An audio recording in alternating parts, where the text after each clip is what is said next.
အားလုံးပဲမင်္ဂလာပါကျွန်တော်ဒီနေ့ပြောပြမယ့်အကြောင်းအရာလေးကကျွန်တော်ဒီ Atten System နဲ့ပတ်သက်ပြီးတော့ Atten System ရဲ့အလုပ်လုပ်ပုံတွေ Atten System ရဲ့ဘယ်လောက်အရေးကြီးတဲ့အကြောင်းအရာတွေအကုန်လုံးကိုထည့်သွင်းပြီးတော့ပြောပြပေးသွားမှာပေါ့နော်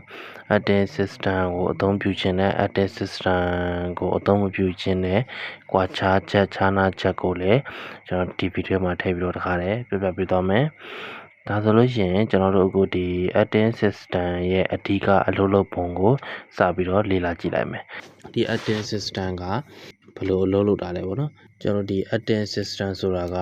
ကျွန်တော် leakage ဖြစ်လာတဲ့ဘိုအားတွေကိုကျွန်တော်ဒီမြေကြီးတွေကိုလွှဲပြောင်းပေးပြီးတော့စီးဆင်းစေတဲ့အရာပေါ့နော်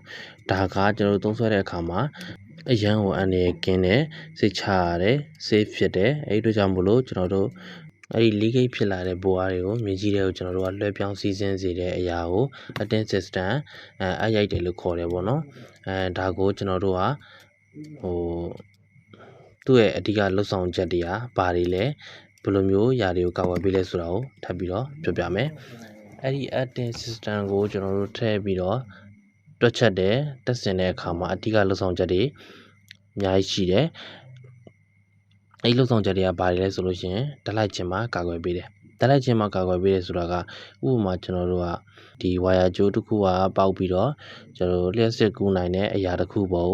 ထောက်မိနေမယ်ကြာနေမယ်ဆိုလို့ရှိရင်ဒီလျှက်စစ်ကူးနိုင်မဲ့အရာကလျှက်စစ်စီးဆင်းသွားပြီအဲ့ဒီစီးဆင်းသွားတဲ့အရာကိုလူပဲဖြစ်ဖြစ်တက်ရှိပဲဖြစ်ဖြစ်သွားကိုင်းမိမယ်ဆိုလို့ရှိရင်ဓာတ်လိုက်တယ်အဲ့လိုမျိုးမဖြစ်အောင်ကျွန်တော်တို့ကဒီ Atten System ကို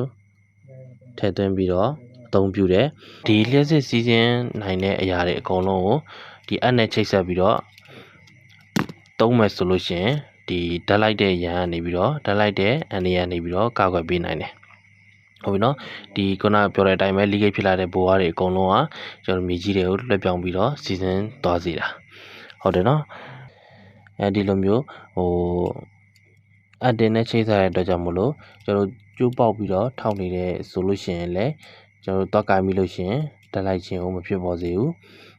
ဒါအနေကာကွယ်ပေးတဲ့အချက်ပေါ့နော်ဟုတ်ပြီနောက်တစ်ခုကကြတော့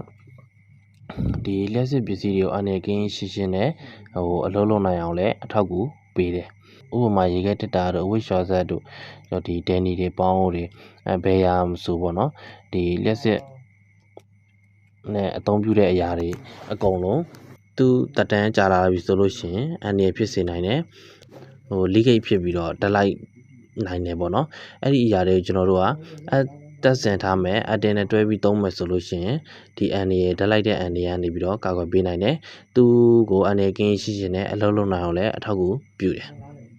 ဟုတ်တယ်နော်ပြီးလို့ရှိရင်နောက်တစ်ခုကကြတော့ဘာရှိသေးလဲဆိုလို့ရှိရင်ဒီ RCCB တွေ RCBO တွေစတဲ့ဒီ early gauge breaker တွေပေါ့နော် early gauge breaker တွေရဲ့အလုံးလုံးနိုင်ဆုံးလည်းပို့ပြီးတော့အားကောင်းတယ်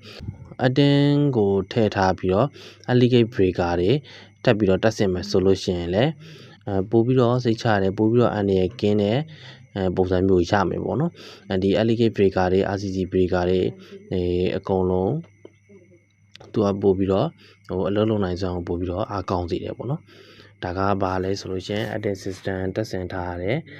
ရည်ရွယ်ချက်ပေါ့နော်တက်ဆင်ထားတဲ့အဓိကအချက်ဟုတ်ပြီဒါဆိုရင်ကျွန်တော်တို့ဒီတက်ဆင်တဲ့အခါမှာဘယ်လိုမျိုးတတ်မှတ်ရမှာလဲပေါ့နော်ကျွန်တော်ဒီ Atten တက်ဆင်တဲ့အခါမှာတတ်မှတ်ထားတဲ့သူ system ရှိတယ်အဲဒီ system ကလည်း error system ကိုတက်နိုင်သမျှအနည်းဆုံးရအောင်လုပ်ပေးရမယ်ပေါ့နော်ဒီကျွန်တော်အိမ်အတွက် system မှာဆိုလို့ရှိရင်တတ်မှတ်ထားတဲ့အုံးကကြတော့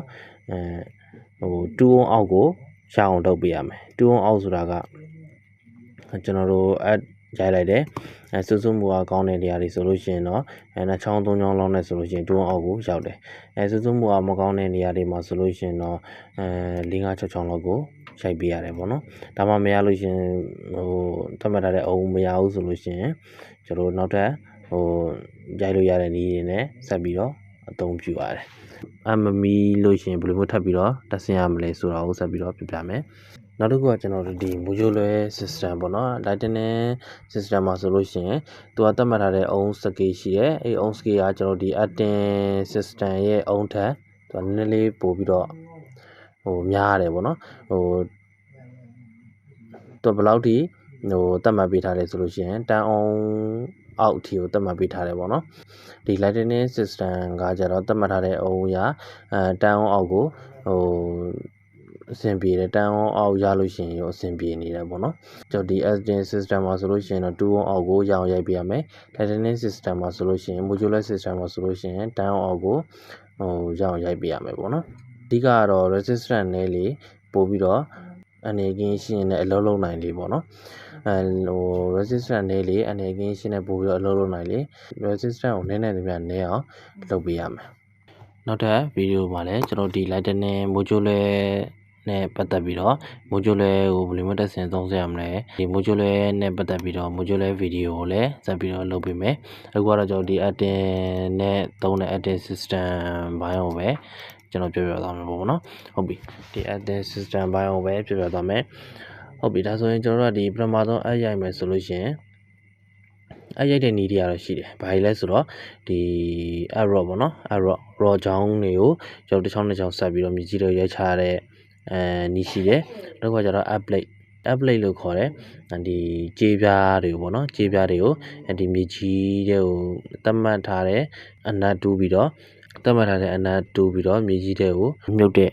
စနစ်ပေါ့နော်မြည်နေစနစ်တစ်ခုလည်းရှိတယ်နောက်တစ်ခုကကျတော့ဗာလဲဆိုရင်update on wire သူကကျတော့ဗာလဲကြေးချောင်းတွေကိုခွေပြီးတော့မြည်ကြီးတွေကိုမြုပ်တဲ့ပုံစံပေါ့နော်ဒါတွေလည်းရှိတယ်ကျွန်တော်တို့ဒီအခုခေတ်တော်တော်များများသုံးတာကတော့ trade to တိတ်ပြီးတော့သုံးတာတိတ်မရှိဘူးဒီအသုံးများတဲ့ပုံစံကကျတော့ raw ပုံစံကိုပဲသူကအသုံးများတာဒီ raw ကိုသုံးမယ်ဆိုလို့ချင်းဘယ်လိုလိုရလဲပေါ့နော်ဘာတွေလိုရလဲဆိုတော့ဒီကြေးချောင်းနေလိုအပ်မယ်ဒီကြေးချောင်းတွေလိုအပ်မယ်ဆိုလို့ချင်းအနည်းဆုံးကြေးချောင်းကတော့3ချောင်းထိလိုအပ်မယ်3ချောင်းအထက်ပေါ့နော်ဒါပေမဲ့ဘယ်လိုပြောရမလဲဆိုတော့သူ့ရဲ့ကျွန်တော်ရိုက်မယ်မြေကြီးရဲ့ဆူဆွမှုမြေကြီးကိုကြည့်ပြီးတော့ရရမှာပေါ့နော်တကယ်လို့2ချောင်းနဲ့မိတဲ့နေရာတွေလည်းရှိသလို4-5ချောင်း4-5 10ချောင်းလောက်ရိုက်မှာမိတဲ့နေရာတွေလည်းရှိတယ်ဒါကတော့ကိုရိုက်မယ်မြေကြီးပုံမူတည်ပြီးတော့ကြည့်ပြီးတော့အသုံးပြုရမှာပေါ့နော်အရင်တော့သူကဘာအဲ့တော့ရိုက်မယ်ဆိုလို့ရှိရင်ဘာတွေလိုရမလဲဘာတွေလိုရမလဲဆိုလို့ရှိရင်ဒီကြေးချောင်းတစ်ခုနဲ့တစ်ခုဆက်ဖို့အတွက် cobbler ဆိုတဲ့အရာလေးလိုမယ်ပြီးလို့ရှိရင် arrow တွေလိုမယ်ဟုတ်ပြီပြီးရင်ဒီ adding connector clamp ဆိုတဲ့ကလစ်ခွင်းပေါ့နော်ဒီ attach link နဲ့rod နဲ့ကိုချိတ်ဆက်ဖို့အတွက်ကျွန်တော်တို့ adding connector clamp ဆိုတဲ့အရာလေးတစ်ခုလိုမယ်ပြီးအောက်ကကြတော့ကျွန်တော်တို့ဒီမြေကြီးတွေကိုရိုက်ထည့်တဲ့အခါမှာအောက်ဆုံးချောင်းမှာကျွန်တော်ဗာလေးလိုရမလဲဆိုလို့ရှိရင် steel tip ဆိုတဲ့ဟာလေးလိုရမယ်အဲ့ဒါကကျွန်တော်တို့အခုနောက်ပိုင်းမှာဆိုလို့ရှိရင်ဒီ raw ချောင်းမှာတင်ပဲတခါတည်းသူကအချွန်လေးလုတ်ပေးပြီးသားပေါ့နော်သူမလိုလို့ရှိရင်လည်းထည့်သုံးကြတော့မလို့ဒါလေးကဒီ raw ရိုက်တဲ့အခါမှာလိုအပ်တဲ့ပစ္စည်းတွေပေါ့နော်ဟုတ်ပြီနောက်တစ်ခုကကျွန်တော်တို့ဒီ arrow system မှာဆိုလို့ရှိရင်ပေါ့နော် touch link နဲ့ဒီ arrow နဲ့ချိတ်ဆက်တဲ့အခါကျွန်တော်သုံးရတာရှိတယ်အဲ့သုံးရတာကဘာလဲဆိုရင်ဒီခုနကပြောခဲ့တဲ့ connector clamp ပေါ့နော်ဒီ adding connector clamp ကိုသုံးတယ်ပေါ့နော် touch link နဲ့ဒီ arrow နဲ့ကြားထဲမှာ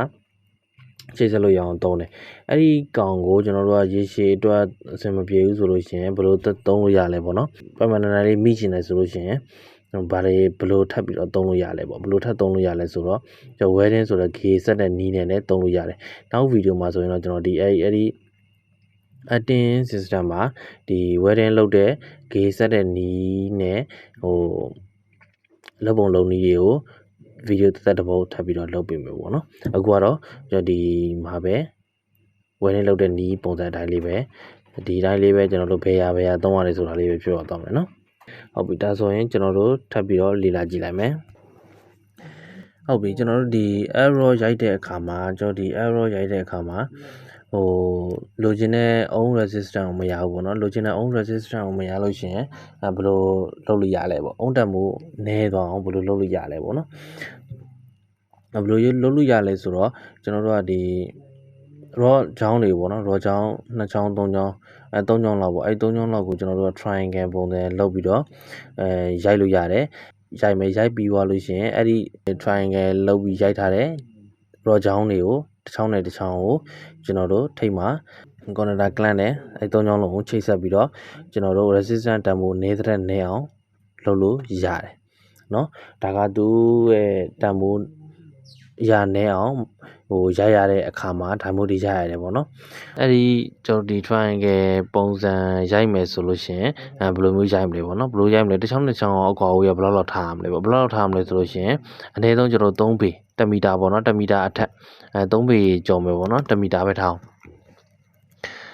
1မီတာအကွာအဝေးထားပြီးတော့ကျွန်တော်ဒီရိုက်ချလို့ရတယ် triangle ပုံစံရိုက်ပြီးတော့ကျွန်တော်ဒီ resistance တန်ဖိုးနည်းအောင်လုပ်လို့ရတယ်ကျွန်တော်အဲ့လိုမျိုးresistance နည်းအောင်ရိုက်တယ်ရိုက်လို့မှမရတော့ဘူးဆိုလို့ရှိရင်ဘယ်လိုလုပ်မလဲပေါ့နော်ဘယ်လိုလုပ်မလဲဆိုတော့ကျွန်တော်အဲ့ဒီကိုရိုက်ထားတဲ့ကျင်းရှိမယ်အဲ့တော့အတင်ကျင်းရှိမယ်ပေါ့နော်အဲ့ဒီအတင်ကျင်းတွေကိုကျွန်တော်ကစားတွေဒီမီသွေးတွေနောက်ပြီးလို့ရှိရင်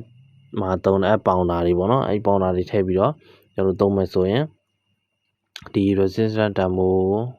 ကိုလိုချင်တဲ့resistance တန်ဖိုးရအောင်လုပ်လို့ရတယ်ပေါ့နော်ဟုတ်ပြီဒါဆိုရင်ကျွန်တော်ခုနကပြောပြခဲ့တဲ့ဒီ add system မှာဆိုလို့ရှိရင်ပေါ့နော် add system နဲ့ပတ်သက်ပြီးတော့ပြောပြခဲ့တဲ့အချက်တွေရှိတယ်အဲ့ချက်တွေပြန်ပြီးတော့ကြည့်မယ်ဆိုရင်ပထမတစ်ချက်ကဒီ average ကြီးချောင်းကိုဒီမြေကြီးတွေကိုလိုအပ်တဲ့ကျွန်တော်ဒီအုံးပမာဏရအောင်ရိုက်ထည့်တဲ့နီးပေါ့နော်ပြီးတော့ copper plate ဆိုတာ app plate နဲ့အတူတူပဲ app plate ဆိုတာကြေးပြားတွေကိုမြေကြီးထဲမှာကျွန်တော်တို့ထည့်မြုပ်နှံပြီးတော့လိုအပ်တဲ့အုံးပမာဏရအောင်ရိုက်တဲ့နီးရယ်နောက်တစ်ခုကကျတော့ဒီ update or wire ပေါ့နော်အဲ့ဒါကိုဘယ်လိုခေါ်လဲဆိုလို့ချင်း straight or take အတင်လို့လည်းခေါ်တယ်အဲ့ဒါကဘာလဲဆိုရင်ဒီကြေးကျိုးခွေတွေကိုခွေမယ်ခွေပြီးသွားလို့ရှိရင်လိုအပ်တဲ့ပမာဏရအောင် air resistant နည်းအောင်ရအောင်ရိုက်တဲ့နီးရယ်နော်ဒီသုံးမျိုးတော့အဓိကအသုံးပြုတယ်အဲ့ဒီအထက်မှာအဓိကအသုံးပြုတာတော့ကျွန်တော်ဒီ air rod လို့ခေါ်တယ် raw အတင်ဒီ copper ချောင်းတွေကိုဒီ raw ချောင်းတွေကိုတစ်ချောင်းနှစ်ချောင်းဆက်ပြီးတော့ရိုက်ချတဲ့နီးပေါ့နော်ဒါတွေကျွန်တော်တို့ဆက်သွယ်ပြီးတော့တက်ဆင်အသုံးပြုမယ်ဆိုလို့ရှိရင်စိတ်ချတည်ကြတဲ့အန်ရဲ့ကင်းရှင်းနဲ့အသုံးပြုနိုင်တဲ့ adding system ကြီးကိုကျွန်တော်တို့ရမှာဖြစ်တယ် adding system ခုနကကျွန်တော်ရှေ့မှာပြောခဲ့သလိုပဲ adding system ကိုသုံးမယ်ဆိုလို့ရှိရင် add resistance က2 ohm အောက်မှာရှိနေရပဲပေါ့နော် lighting system modular system မှာဆိုလို့ရှိရင်တော့10 ohm အောက်ထိကိုသူကခွင့်ပြုထားတယ်နော်ဒီ adding system မှာဆိုလို့ရှိရင်တော့2 ohm အောက်ထိပဲခွင့်ပြုထားတယ်ဟုတ်ပြီဒါဆိုရင်ကျွန်တော်အခုဒီ adding system ဘိုင်းနဲ့ပတ်သက်တဲ့အရာတွေကိုပြောပြပေးကြတာပေါ့နော်ဟုတ်ပြီနောက်ဗီဒီယိုမှာဆိုလို့ရှိရင်လည်းခုနကပြောတဲ့ modular system ဘယ်လိုမျိုးတက်ဆင်ရမယ်ဆိုတဲ့အရာအကြောင်းအရာတွေပြီးတော့ဒီအတင်နဲ့ပတ်သက်တဲ့ကြံရှိနေတဲ့အရာလေးတွေအကုန်လုံးထပ်ပြီးတော့ဗီဒီယိုလေးတစ်ပုတ်ထပ်လုပ်ပြီးတော့ပြောပြပေးသွားမယ်ဟုတ်ပြီဒါဆိုရင်အခုပြောသွားတာလေးကိုနားလည်မယ်လို့ထင်ပါတယ်ကျေးဇူးတင်ပါတယ်